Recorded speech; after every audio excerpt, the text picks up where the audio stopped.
Good evening! Hi, I'm Verna. And I'm Tracy. And welcome to Bonfire Night. So muli, wini-welcome po namin lahat ng mga pastor, mga primary leaders, mga disciples, mga magulang. And kung first time mo dito, welcome sa Bonfire Night. Wini-welcome din po namin ang aming mga ka-Bonfire Night na nanonood sa iba't ibang bansa. So bago tayo magsimula, panoorin muna natin ang Bonfire Things to Remember.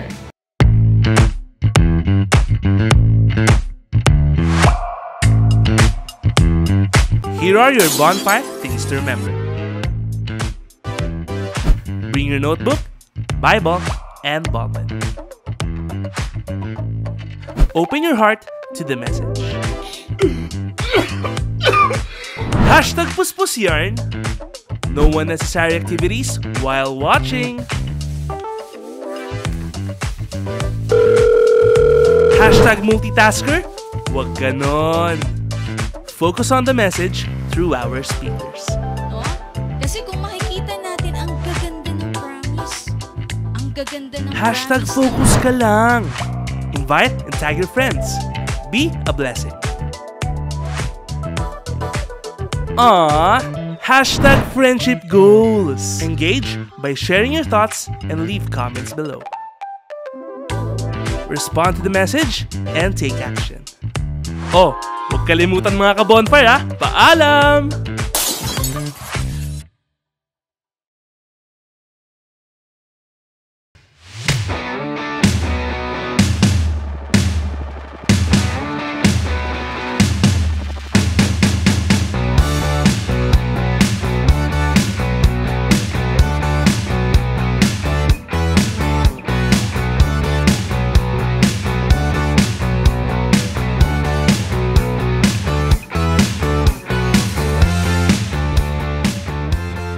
So praise God sa ating Bonfire Things to Remember sa tayong mga ka-bonfire. Habang ongoing po yung ating live, maging mindful po tayo and huwag tayong pumayag na tayo po ay watching lamang, but tayo po ay maging active sa ating comment section.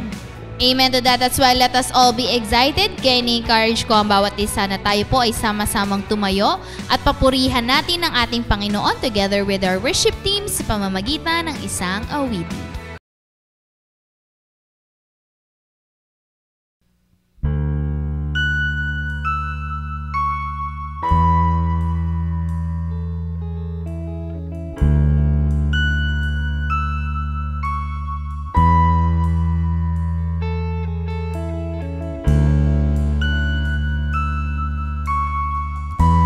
Nais ka namin makilala, Panginoon, ng mas malalim pa. Sa iyo ang papurit pasasalamat. Sa gabing ito, ikaw ay manahan. Ikaw ang maghari sa bawat isa. Nakikinig para sa iyo. Salamat, O Diyos.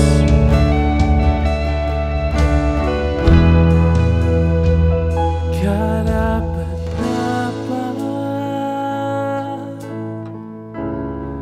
sa lahat ng pag-ibig.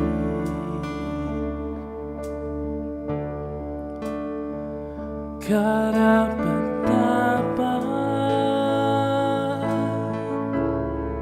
sa lahat ng pagsamba.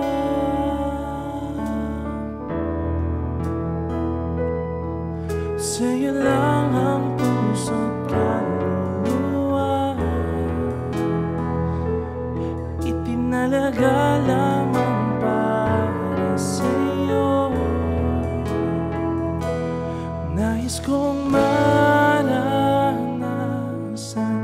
marinig, nais kong masilayan yung kagandahan. O Diyos, ikaw ang hari ng aming lahi, Panginoon,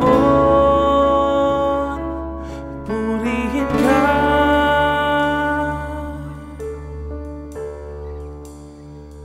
Karapat-dapat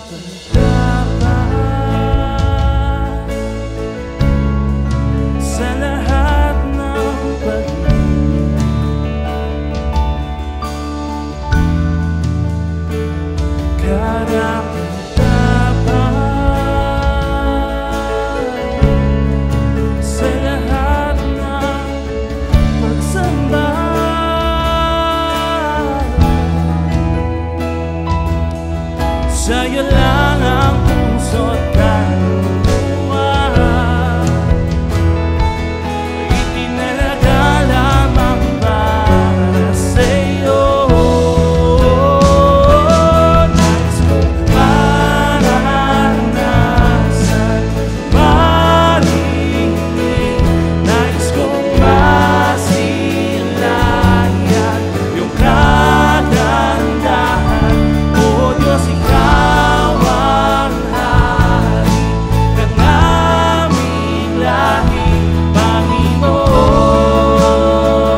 kayang hambingin ang iyong pag-ibig para sa akin. Hangad ay makilala ka ng mas malalim. Hindi kayang hambingin ang iyong pag-ibig para sa akin. Hangad ay makilala ka ng mas malalim. Hindi kayang hambingin ang iyong pag-ibig para sa akin. Hangad ay makilala ka ng mas malalim. Di kaya hambingin ang iyong pag-ibig para sa akin. Hangad ay makilala ka ng mas malalim. Di kaya hambingin ang iyong pag-ibig para sa akin. Hangad ay makilala ka ng mas malalim. Di kaya hambingin ang iyong pag-ibig para sa akin. Hangad ay makilala ka ng mas malalim.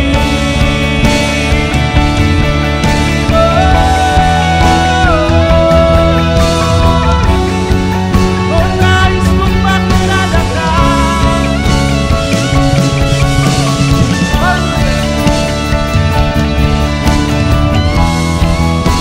Ng mas malalim. Nais kitang maranasan, Panginoon. Nais kong maranasan, marinig. Nais kong masilayan iyong kagandahan. O Diyos, ikaw ang hari ng aming langit, Panginoon. Purihin ka. Nais kong maranasan, marinig. Nais kong masilayan iyong kagandahan. O Diyos, ikaw ang hari ng aming langit, Panginoon. Purihin ka, Panginoon. Purihin ka, Panginoon. Purihin ka.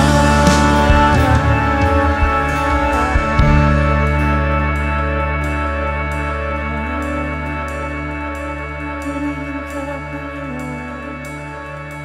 Purihin ka, Jesus.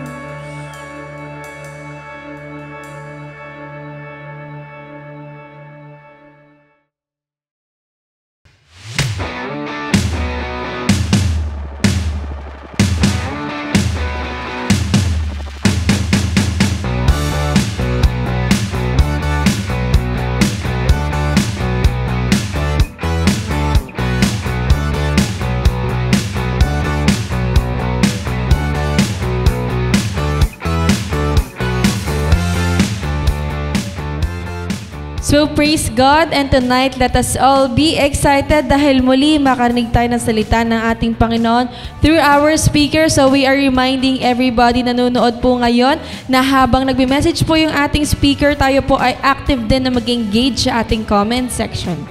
Amen to that. That's why let us ready our hearts and our minds sa message na mapapakinggan natin tonight. So for our speaker, he is one of the primary 12 of CGS Las Piñas, a leader of leaders, part of music and media team, one of the assistant teacher of life class, and one of the bonfire admin. Let's welcome Ronjan Daniel Lopez.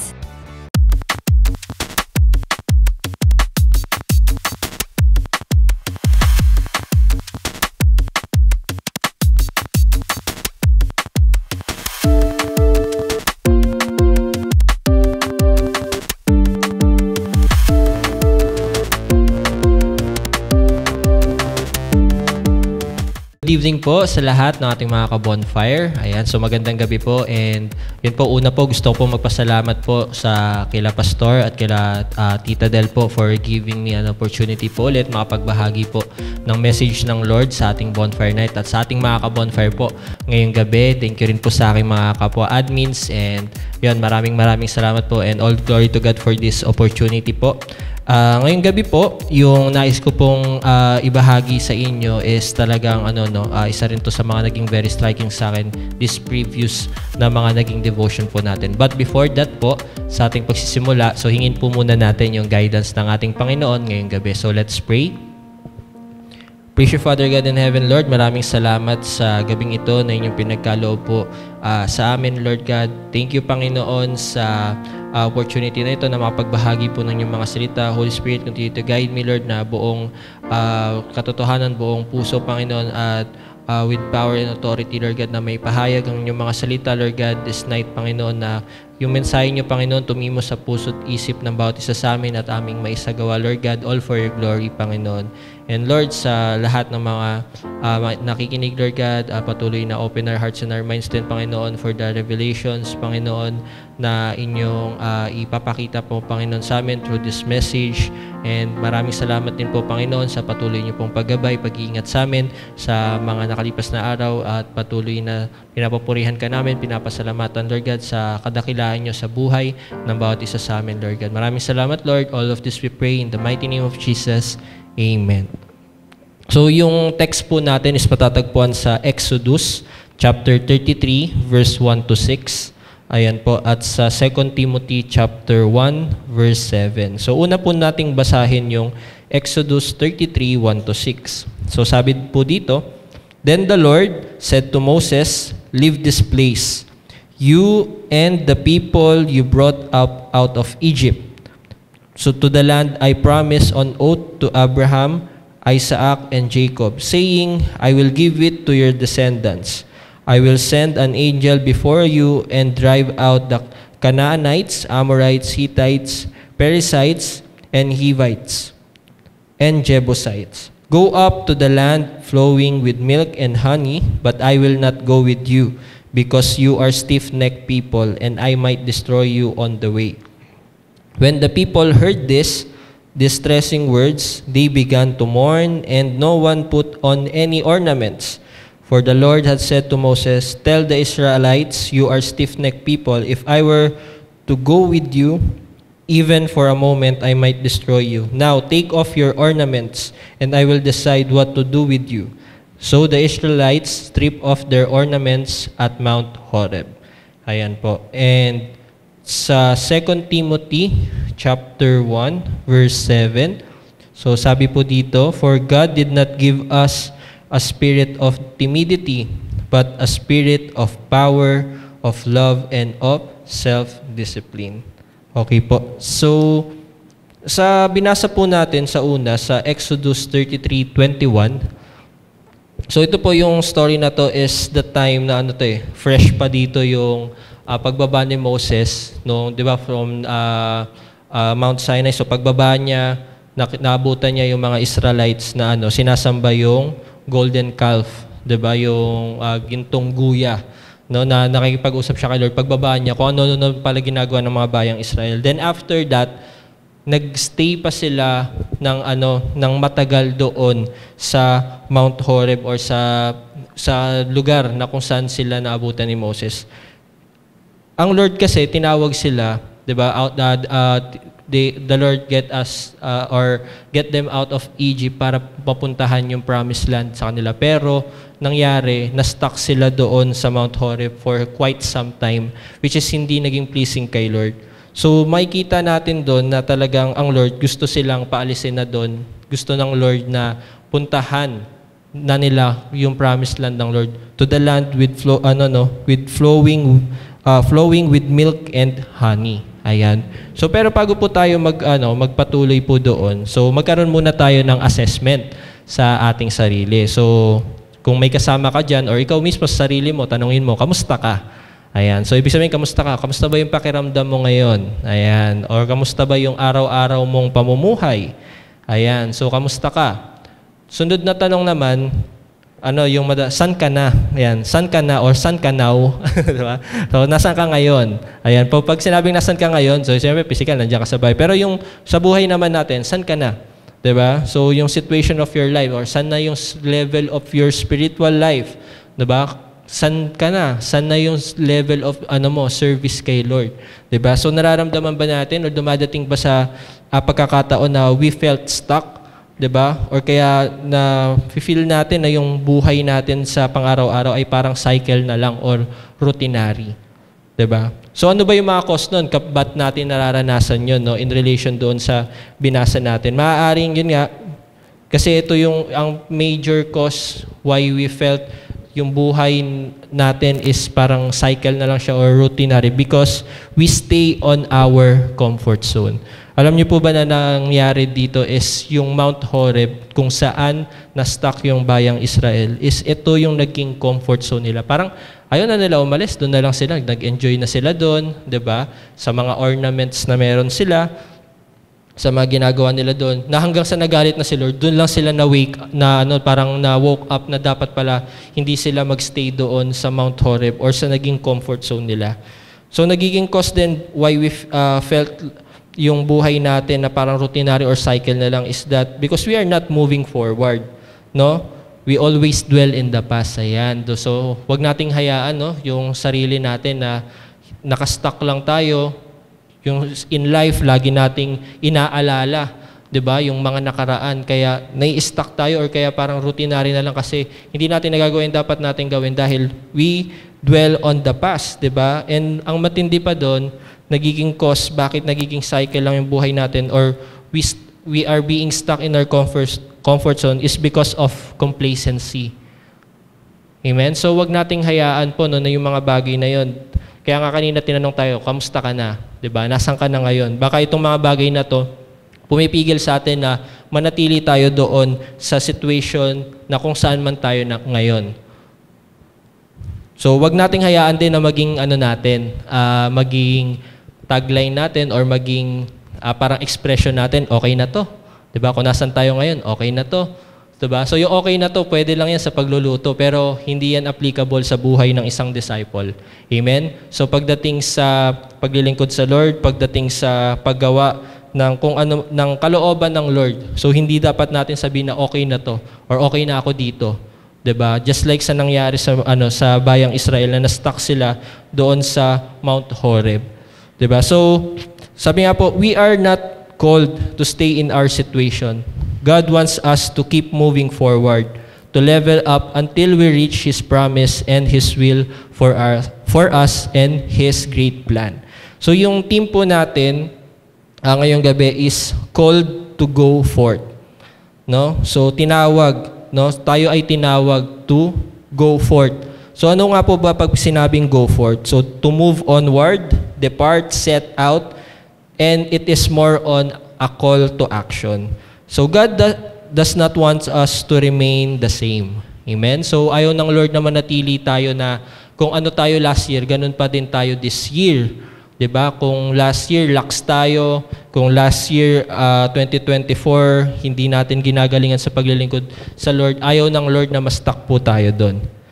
God does not want us to reach out our destiny, His promise for us, or God does not want us not to reach our destiny and His promise land for us. Ayaw na rin ng Lord na hindi natin ma-reach out yung destiny natin. Ayaw ng Lord na hindi natin marating yung promised land na ipinangako niya po sa atin. That's why we are called to go forth. We are designed to move and go forth. Amen? Ang tao hindi siya nakadesign to remain the same. So, unhealthy pagka, pagdating sa health, hindi healthy sa isang tao laging nakaupo. Hindi healthy sa isang tao na hindi siya gumagalaw. Amen. So ako nga po halimbawa, may mga nauso na ngayon na 'di ba, yung mga smartwatch or health watch, 'di ba? So yung mga para sa kalusugan na mo-monitor na nila.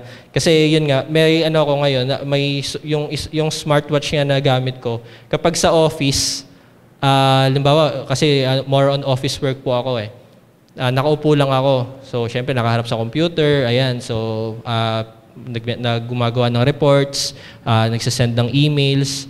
Tapos pagka matagal na ako nakaupo, nagbabibrate yung smartwatch ko, nagwa-warning siya or nagsasabi siya, time to get up o time to move.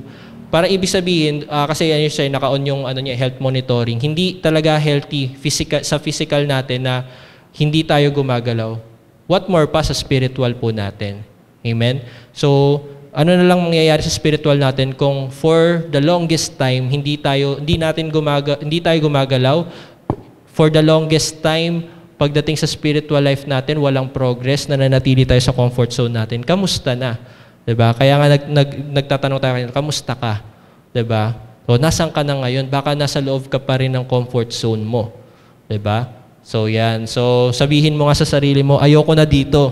Ayan. So, parang yung mga sinabi ng Israelita, nung pinagalitan na sila ng Lord, no? Ayaw na nila doon. Talagang, they take off their ornaments or yung mga pag ornaments po kasi, yun yung sinasabi yung mga bagay na Sabi nga dito, a thing used to make something look more attractive but usually have no practical purpose. No? Yung kumbaga sa panahon natin ngayon ay parang mga lang, yung pamorma pero wala naman siyang talagang purpose sa katawan. Parang lang, to gain attention, to attract, 'di ba? So there are sometimes there are spiritual ornaments na mga nakakabit sa atin na parang hindi naman natin dapat kailangan pero nakakabit sa atin. Yun yung mga bagay na nagkikip sa atin to be stuck. So, kailangan magkaroon din tayo evaluation dyan. Ano ba yung mga ornaments na yon na dapat nating alisin for us na hindi tayo manatili sa current situation natin, hindi tayo manatili doon sa ating comfort zone. Okay po? So, sa team po natin na called to go forth. Why? So, bakit ba tayo tinawag to go forth, no? Bakit po tayo tinawag ng ating Panginoon to move, 'di ba? Forward, 'di ba? To set out and depart from the situation na kung saan man tayo na-stuck. Number one, because God does not want us to be stuck in our current situation or comfort zone. Ang Lord, ayaw niya na na-stuck po tayo sa current situation natin. Amen? Ang desire ng Lord sa atin is to move forward. So, inside our comfort zone, there is no growth and development. Ayun. Kaya ayaw ng Lord na na-stuck po tayo sa current situation natin or sa ating comfort zone because inside our comfort zone, there is no growth and development. Amen? So, kung ginagawa mo lang yung mga bagay na kung saan ka komportable, halimbawa, yun, kain, tulog, ayan. So, kain, tulog, punta sa work, pupunta ka sa work, tapos pagtapos sa work, uwi sa bahay, tapos maglalaro ng online games, ayan, o kaya mag-scroll sa Facebook. Yun yung comfort ng isang tao. Tapos tutulog na, tapos gano'n na ulit, kinabukasan. Walang growth doon. Amen? So, usual lang siya na routine ng buhay ng isang tao. So, sabi nga po, kaya nasasabi na, inside our comfort zone, there is no growth. Halimbawa, sa buhay natin, kung hindi natin gagawin yung mga unusual things or we will not do something new, walang growth and development. 'Di ba? Hindi tayo mag-grow, lalo na spiritual natin. Halimbawa sa exercise nga, 'di ba? Yung sa physical natin, so hindi lalaki yung katawan mo or hindi ka mag-gain ng muscle kung hindi mo yan, kung hindi ka mag-exercise, kung hindi ka magbubuhat ng mga dumbbells or yung mga equipment sa gym. 'Di ba? Hindi mo sasabihin na, Lord, I pray lumaki yung muscle ko in Jesus' name. 'Di ba? So hindi lalaki yan nang wala tayong ginagawa, na hindi tayo nag-exert ng effort, na hindi tayo nag-go outside our comfort zone. Na kung comfort mo ngayon nga routinary, kung gusto mong mag-gain ng muscles, gusto mong mas maging healthy, may idadagdag ka doon sa lifestyle mo, sa routine mo, na you will go out for your comfort zone, tatanggalin mo yung halimbawa, mahaba yung oras sa pag-scroll sa Facebook. So, alisin mo yun. Ipapalit mo yung pag-workout para mag-gain ka ng muscle. So, sa atin, dapat ganun din. Halimbawa, sobra ka sa tulog. Pagkagising mo sa umaga, diretso ka na sa work. So, kung gusto mo mag-grow spiritually, dapat hindi na sobra yung tulog mo. Nagigising ka na maaga to pray. Amen? Nagpa-participate ka sa morning prayer. Nagde-devotion ka every morning. So yun, kasi kung mananatili ka lang sa comfort zone, matutulog ka na mahaba, pasok ka sa work, Ayan, patutulog ka na mahaba, pagising mo, almusal ka lang, pasok ka na sa work, wala kang devotion prayer, walang growth ang spiritual life natin. Amen? So, wag nating gawing excuse yung mga, ay, busy kasi ako sa work, ay, busy kasi ako sa school, kaya di ako nakakapag-pray, di ako nakakapag-devotion. Tapos, in-expect natin, mag-grow tayo spiritually. Mag-expect tayo na magmamature tayo. So, it will not happen. So, we must step outside of our comfort zone doon sa ating lifestyle na dapat baka sobra ka sa tulog o kaya baka nagpupuyat ka, kaya kulang ka sa tulog, late ka na nagigising, wala ka ng time mag-devotion at mag-pray, di ba? So, also, God does not want us to be stuck in our current situation or comfort zone. It is because there's no multiplication and for fruitfulness inside our comfort zone. Amen? So, minsan ang comfort zone, halimbawa ng isang typical na leader ay nagsisell group lang siya once a week. Tapos, yun, tapos na. Diba? So, parang, basta makapag-cell group lang ako this week, tapos walang winning, walang pag-reach out sa online platform or kahit sa physical, wala ring effort na pag-reach out sa, halimbawa, sa mga kapitbahay, kaibigan, kaklase, kamag-anak. Comfort zone niya, mag-cell group lang every week. So, mag-grow kaya yung cell group? So, hindi po, di ba? So, ayaw ng Lord na ayaw ng Lord na ma-stuck ka lang sa 3, sa 6 na cell groups. Gusto ng Lord, umaangat yan from 3 to 6, to 10, to 12, so on and so forth. Amen? So, inside our comfort zone po, kung yun lang na parang, basta weekly, magsisimbahay ako, magbabonfire ako, tapos magsasell group ako, okay na to. So, pag ganon, yung comfort natin, hindi tayo nag-exert ng effort to reach out souls or to invite people, wala pong magiging multiplication at we will not bear much fruit. Amen? So yun, kaya dapat we go out of our comfort zone. Kasi ayaw ng Lord na nai-stuck tayo dyan. Amen? So sabihin mo sa sarili mo, ayoko nang ma-stuck.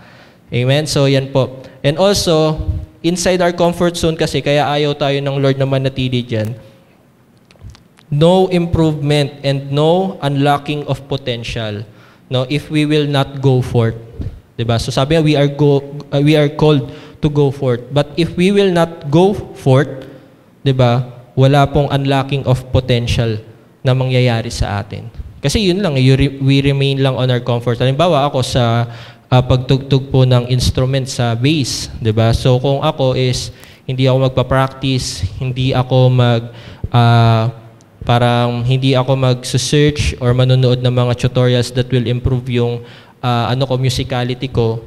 Yun lang, puro puro chords lang ako, wala akong gagawin ng mga riffs or parang to improve or para mas mapaganda yung pagtugtog. Diba? So, ganon. Ibig sabihin, pag may stuck po tayo sa comfort zone natin, yun at yun lang yung gagawin natin.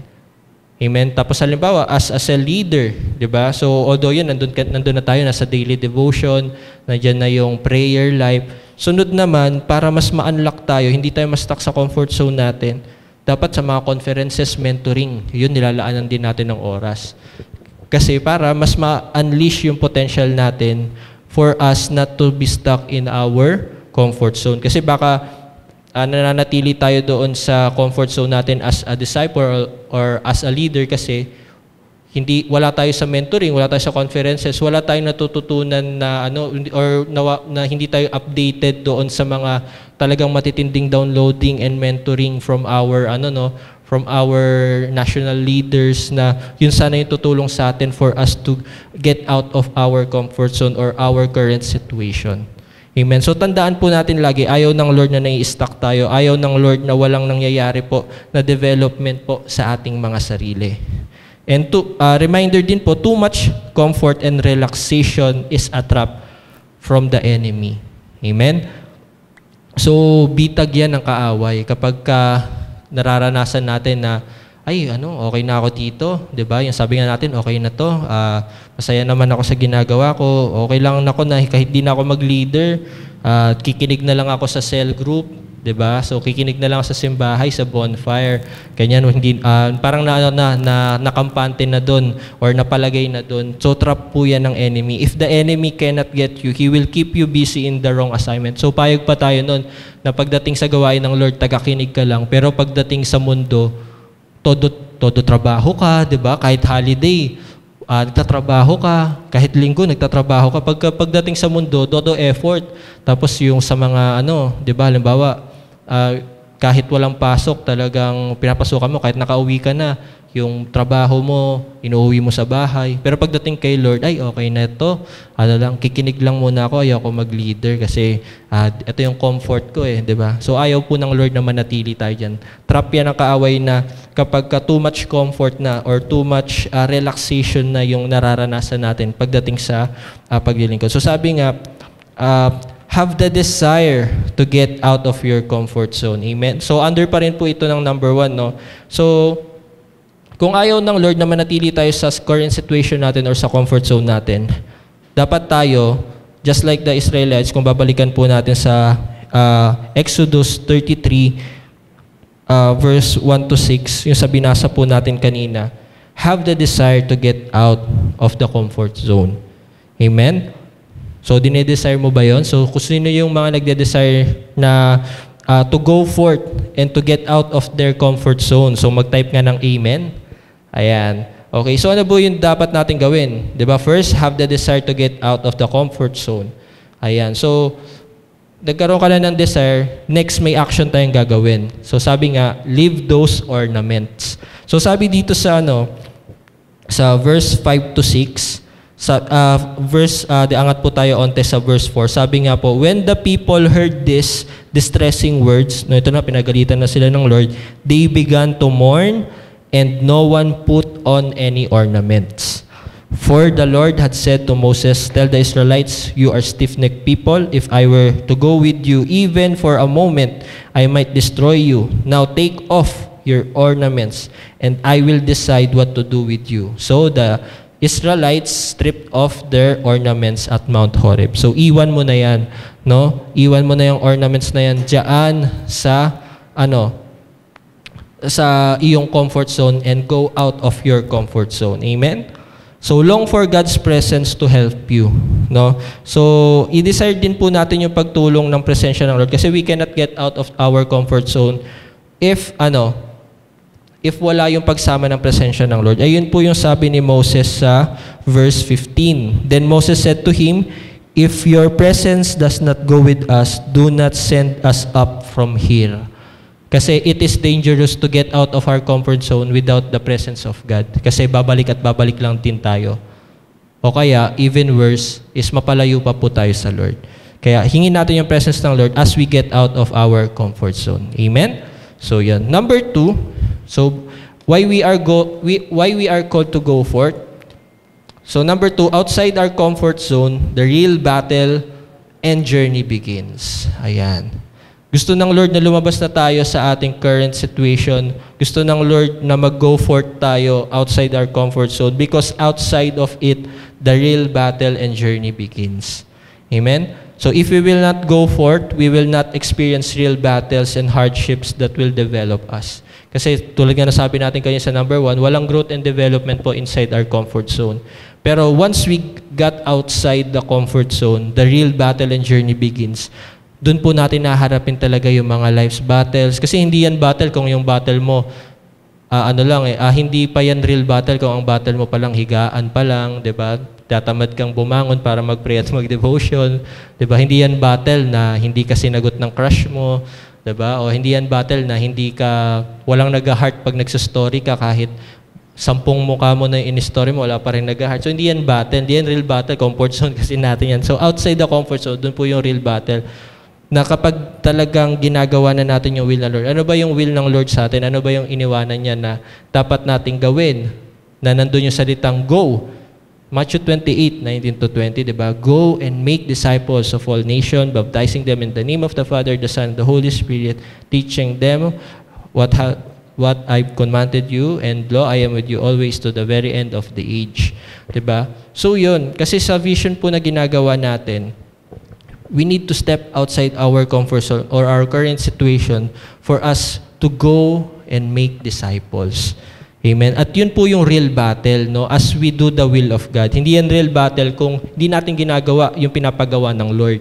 'Di ba? Sometimes it's just consequences of our disobedience. Minsan kala natin battle, yun pala consequence pala yun na pinagagawa natin kasi hindi naman natin ginagawa yung pinapagawa ng Lord. Ang nangyari, may mga hardships na dumadating, but it's not a battle, but rather consequences pala siya ng disobedience natin or ng sin na ginagawa natin. Kasi syempre if hindi mo ginagawa yung will ng Lord, hindi mo ginagawa yung pinapagawa ng Lord, you're disobeying Him. So there are consequences pag may disobedience. Amen? So walang real battle inside our comfort zone kasi it's more on consequences. Pero pag outside the comfort zone, ginagawa mo yung will ng Lord. Halimbawa, nung nagsimula kang mag-cell group, nagsimula kang mag-win ng soul sa trabaho mo, pinag-initan ka ngayon ng iyong amo. So maaaring ginagamit yung nakaaway para i-test, na para pahirapan ka, para wag ka nang, pinipressure ka na sa work, wag ka nang magsimba. Diba? Focus ka lang sa work. Ayan. So yun yung mga real battle na pag napagtagumpayan mo, talagang mas madedevelop yung faith, yung spiritual life natin na we will not rely on our worldly things, we will not rely on our career, we will fully rely on God. Diba? Na kahit nahihirapan ka sa trabaho, tuloy ka pa rin sa vision, tuloy ka pa rin sa paggawa ng iyong dapat gawin or pinapagawa ng Lord. Amen? So if we go forth, our life will be useful and will give glory to our God. Amen? So yun po. And tandaan din po natin, so inside the comfort zone, we become a warrior. So, more on worry yan pag sa loob ng comfort zone. But, outside the comfort zone, we become a warrior. Amen? Kasi doon mo na i-face talaga yung real battles So, pag sa comfort zone ka, na-comfort na nga, nag-worry pa. Pero outside the comfort zone, you become a warrior because you face real battle and your journey starts now with the Lord as you do His will. Kasi tandaan po natin, wala tayong mawiwin at madidisciple inside our comfort zone. May mawin ka pa isa-isa, tapos nawala pa. Diba? So, kaya kailangan bawat isa sa atin, talagang challenge ourselves to get out of our comfort zone, no? To go forth. Diba? We are called to go forth. Diba? Not to remain on one place, not to remain on the current situation na kung saan man tayo ngayon. Ang gusto ng Lord, talagang humahayo tayo, nag-journey tayo, nagle-level up tayo, nag-move forward po tayo. Amen? So yun, kaya nga blessing din po yung sa ating church, no, sa CGS Philippines na yung nag-go forth talaga Kasi dati, di ba, CGS, Church of the Good Shepherd, dito lang yan, sa TS Cruz, Cavite, yan lang, yan. So hanggang Muntinlupa siguro yung abot. Pero nung nag-online platform, nag-go forth talaga sa buong Pilipinas and also internationally, di ba? So yun yung hindi na natili yung ating church sa comfort zone na dito lang, within the vicinity, but we go forth, diba, across the Philippines, across international countries talaga. So, yun isa sa mga talagang testimony ng church natin na maging kabahagi po tayo doon. Halimbawa, yung church natin nag-go internationally and across the Philippines tayo, wala lang, nakaupo pa rin, nakikinig pa din, diba? So, challenge ourselves, no? So, go outside our comfort zone. So, we are called to go forth, not to stay on our current situation or in our comfort zone. Amen? So, yun po. So, outside the comfort zone, there is discomfort, but it will make us resilient and flexible. Amen? At yun po, ang isa sa natin susi kasi para makalabas talaga sa comfort zone, ang unang battle natin is yung ating sarili. Ayan. Kasi kung comfort yung hinahanap ng sarili natin, gapiin mo yan, no? Talunin natin yung sarili natin. Wag puro comfort. Diba? Halimbawa, sabihin natin pangalan, wag puro comfort, Daniel, diba? Dapat go outside the comfort zone, gawin mo yung pinapagawa ng Lord. Ayan. So, kung paulit-ulit yung ginagawa natin, walang nangyayari. So, maybe we are still stuck in our comfort zone. May need tayong baguhin. Lumapit tayo sa Lord, ask His presence, no, to guide us, to lead us outside our comfort zone, outside our situation. Huwag tayong maging katulad ng mga Israelita na stuck sa Mount Horeb na Ang dami nilang na-miss, 'di ba? Na mga araw na dapat nakarating na sila sa promised land ng Lord, na unleash na yung mga potential nila to conquer, to conquest. Amen? So, yun po. So, sabi nga, labas-labas ka din, 'di ba? Huwag tayo puro higa. Physical man o spiritual. Amen? So, yun po. So, number 3, last point po natin, God wants us to conquer and expand. So, why we are called to go forth? Because God wants us to conquer and expand. If you will not go forth, pag nandito lang tayo, hindi tayo makakapag-conquer. Amen? So, di ba kung mababasa natin sa devotions natin this previous weeks or months, di ba, sa pagdating sa Old Testament talaga, more on sakupan yan, more on talaga journey yan. Talagang doon natin makikita na yung conquest, ayun yung gusto ng Lord for His people to conquer and to expand. So there is no conquest inside the comfort zone. Amen? So wag nating hayaan yun na ma-stuck po tayo sa comfort zone natin dahil wala diyang conquest, walang victory kung mananatili po tayo dyan. And also, God's design for us is to become a conqueror, for us to expand His kingdom. So God wants us to unleash our potential. May potential ka to be a conqueror. May potential ang bawat isa po sa atin to be a conqueror. Pero hindi yan mangyayari kung mananatili tayo sa same situation natin, sa same actions na ginagawa natin sa bawat araw. 'Di ba?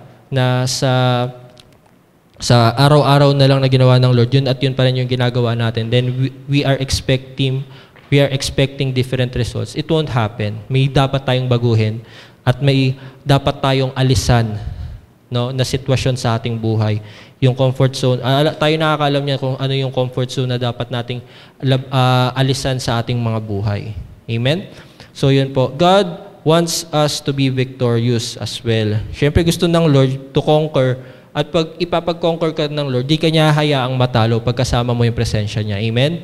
So proven and tested yan sa Old Testament, 'di ba? At sa mga mababasa pa natin sa mga susunod, and also even sa buhay ng bawat isa sa amin, ng bawat isa sa atin. Kasi pagkasama natin yung presence ng Lord, sure ang victory.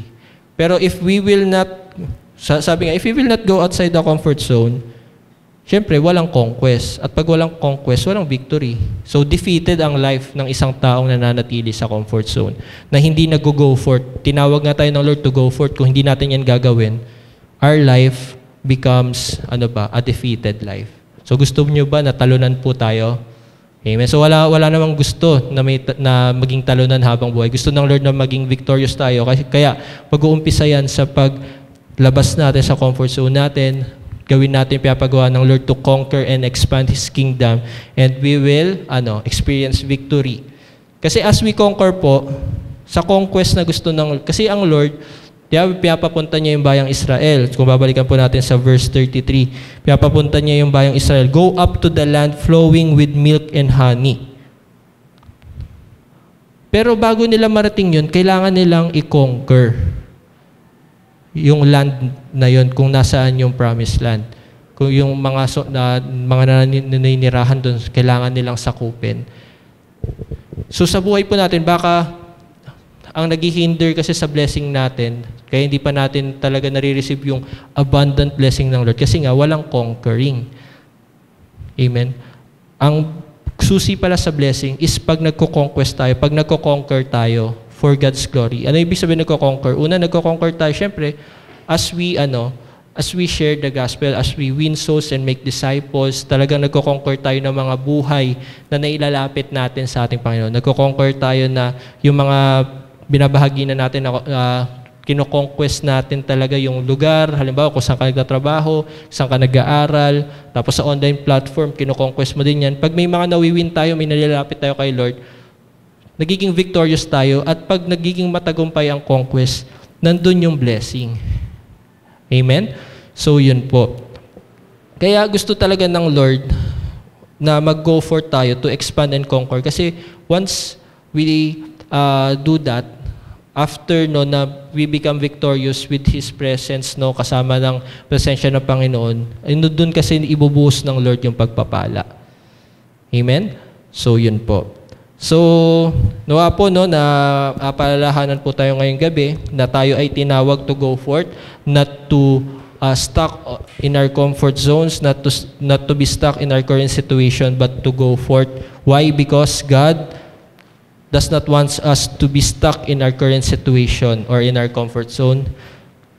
Because outside our comfort zones, the real battle and journey begins. And lastly, we are called to go forth because God wants us to conquer and expand, all for His glory. So sa ating conclusion po, sabi nga po dito is that, go forth.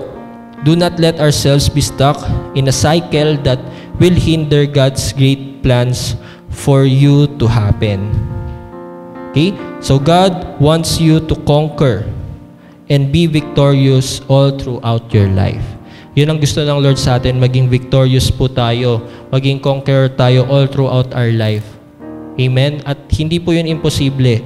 Magkaroon lang tayo ng desire to go out of our comfort zone, to go forth for God's glory, to go forth to reach our destiny, to reach His promise for us.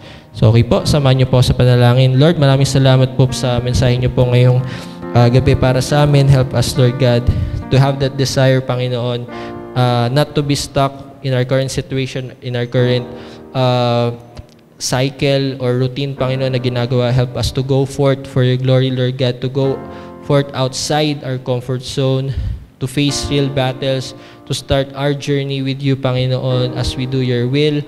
Panginoon, gawin yung vision, Panginoon, of winning souls and making disciples.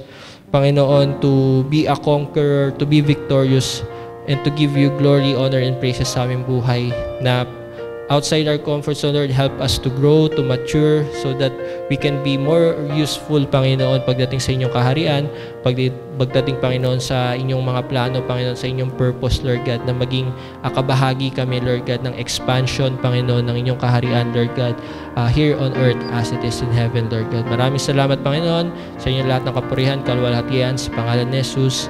Amen. So maraming salamat po, and all glory to God. God bless po sa lahat.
God and thank you, Danielle, sa message na natin nyo po sa bawat isa. At alam ko, marami din po tayo natutunan. Kaya patuloy namin kayong ini-encourage to become a blessing in our online platform through sharing your takeaways using these hashtags.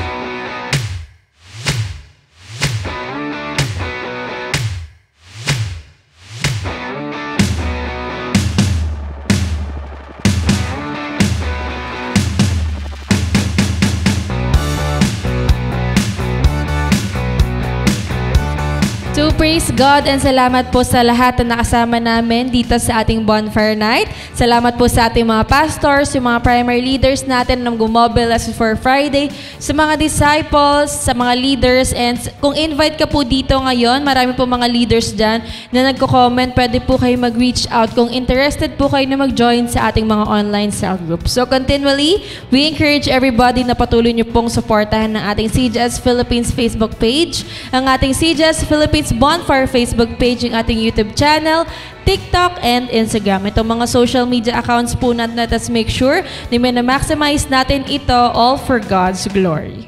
Amen to that, and we also encourage everyone sa darating na online simbahay. So 6 a.m. So sama-sama po tayong manood at mabless sa message na hatid sa atin ng ating buting pastor, Pastor Rami Henares Jr. So, thank you and God bless.